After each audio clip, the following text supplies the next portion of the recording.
Bonjour tout le monde, aujourd'hui on va voir mon projet intitulé Conception et réalisation d'une maison intelligente. C'est un projet de fin d'études d'une formation master au système embarqué mobile. J'espère que vous profitez bien de cette présentation.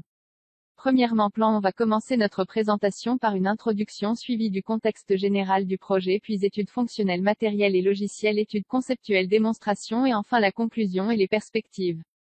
La maison est un lieu particulièrement important pour tout un chacun. Étymologiquement, il s'agit du lieu où l'on reste, où l'on revient, du lieu de sédentarisation. La majorité des individus, et plus particulièrement les personnes âgées, passent beaucoup de leur temps à domicile, d'où l'influence considérable de l'habitat sur la qualité de vie. L'amélioration du sentiment de sécurité et de confort dans l'habitat apparaît donc comme un élément d'une importance vitale. Ces dernières années, l'informatique a été appliquée à la création des maisons intelligentes dans le but d'améliorer les conditions de vie des gens lorsqu'ils sont à leur domicile.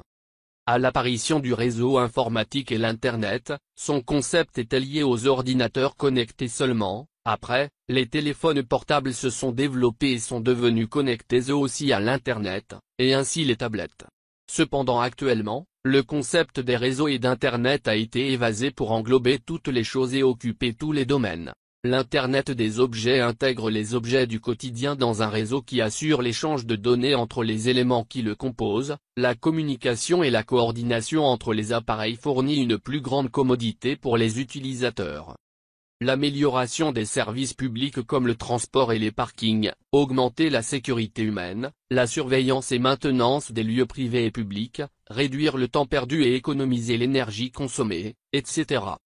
La domotique ou encore la maison intelligente est définie comme une résidence équipée de technologies de l'électronique, de l'automatique, de l'informatique et des télécommunications permettant d'améliorer le confort, la sécurité, la communication et la gestion d'énergie d'une maison ou d'un lieu public.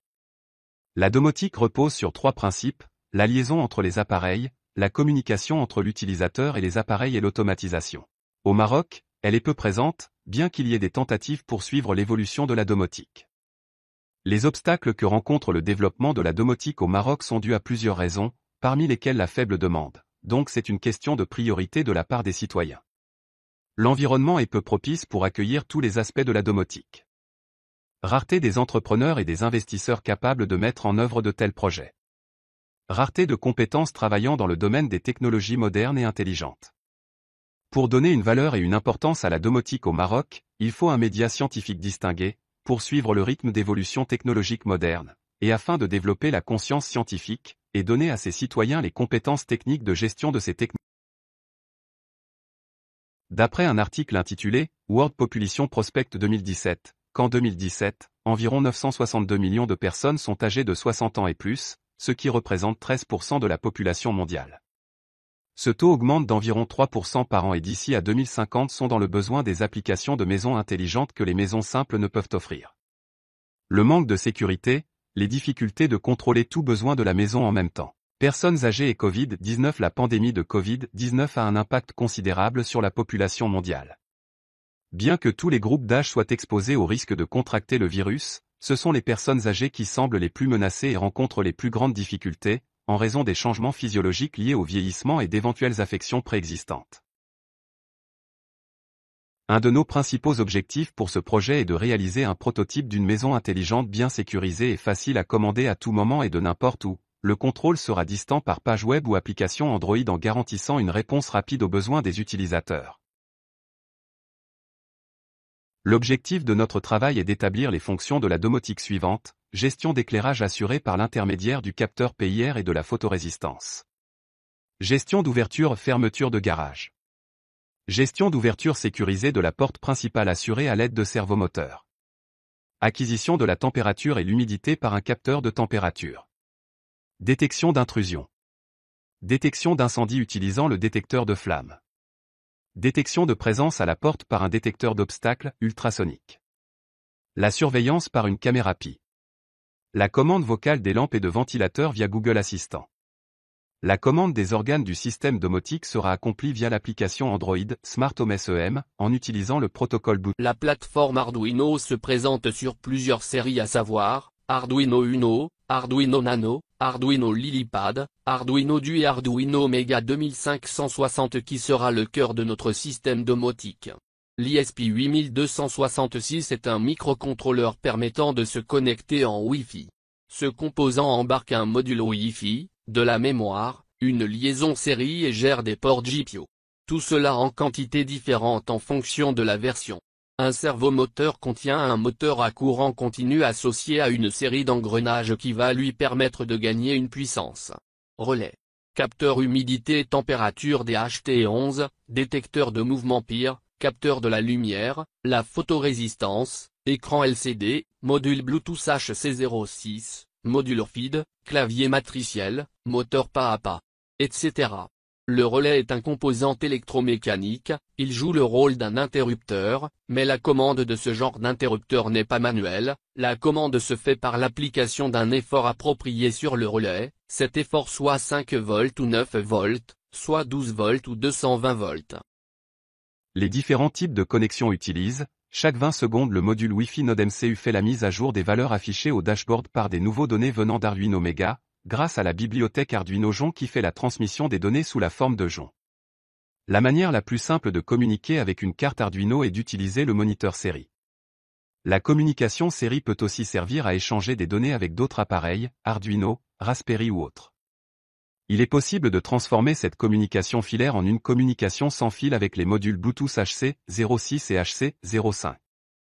Cette application va nous permettre de nous connecter à notre module Bluetooth et lui transmettre des informations pour le contrôle de la porte, garage et les LED. L'accès à l'application se fait via un mot de passe. Le figure suivant présente son fonctionnement. Notre application est composée de deux écrans, screens, indiqués ci-après. La première est destinée pour l'authentification comme mesure de sécurité afin de protéger notre application, et ainsi protéger l'accès de personnes étrangères à notre maison.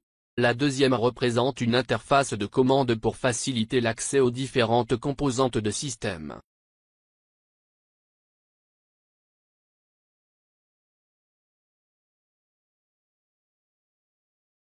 La première étape consiste à fabriquer un modèle réduit d'une maison munie d'un garage et d'une porte.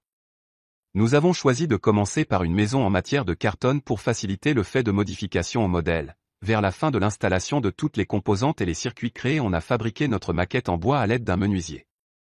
Cette maquette permettrait de présenter certaines fonctionnalités de la domotique à travers des scénarios, détection de mouvement, accès sécurisé à l'habitat, ouverture de garage, éclairage à distance, acquisition de la température, détection de feu, la ventilation et la surveillance.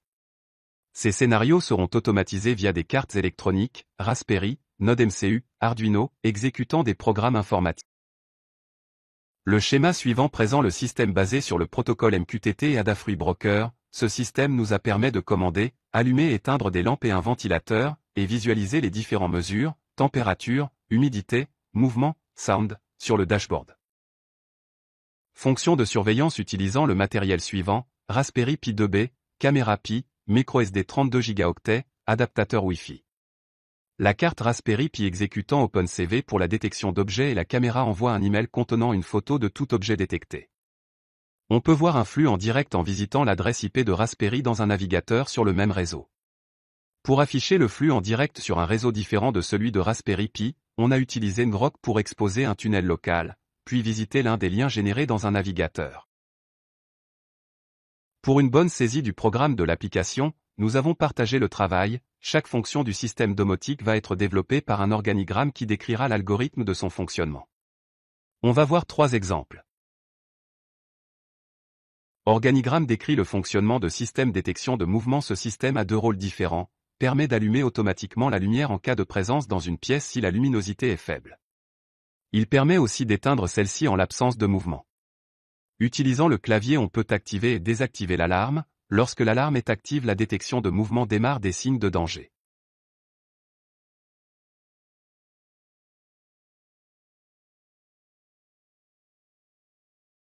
Organigramme décrit le fonctionnement d'ouverture-fermeture du garage via ce module. On peut aussi activer le clavier. Le système accepte 3 codes incorrects insérés au clavier. Après, ce dernier sera bloqué. Pour cela, on aura besoin d'une carte spécifiée pour activer encore le clavier. Organigramme décrit le fonctionnement d'ouverture-fermeture de la porte.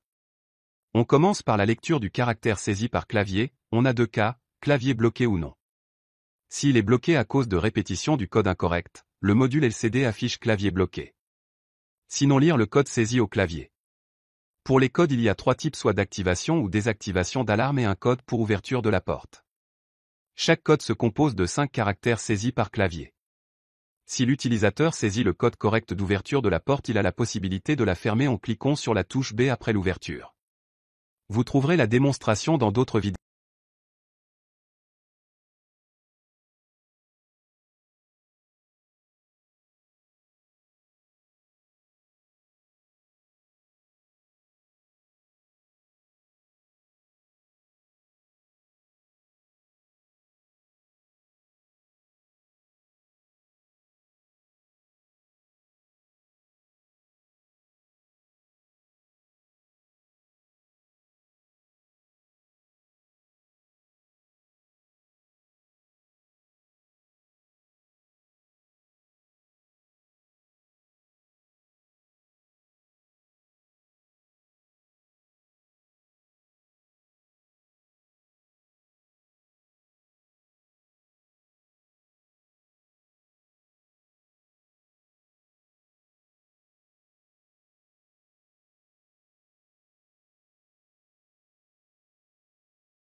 La domotique est une discipline qui vise à rendre les maisons intelligentes pour rendre la vie agréable.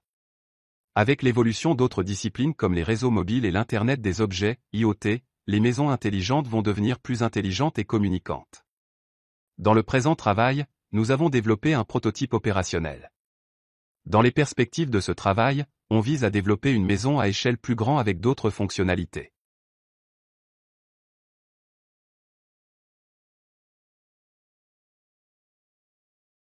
Ce travail reste, comme toute œuvre humaine, incomplète et perfectible. Nous recommandons d'en améliorer la conception et pour cela nous proposons ci-dessous des améliorations pour les futurs développements, l'ajout de la fonction « détection de gaz » qui permet de lancer une alarme pour informer l'utilisateur en cas de danger, utiliser un module GSM pour l'envoi des messages directement à cette personne s'il est au dehors de sa maison. L'utilisation des énergies renouvelables pareille à l'énergie solaire afin d'économiser de plus en plus l'énergie électrique consommée et assurer l'autonomie des composants qui ne vont pas nécessiter de câblage électrique, l'amélioration de notre système pour surveiller et gérer à distance les installations à énergie renouvelable et le matériel utilisé afin de prédire les pannes avant qu'elles apparaissent et assurer la maintenance préventive.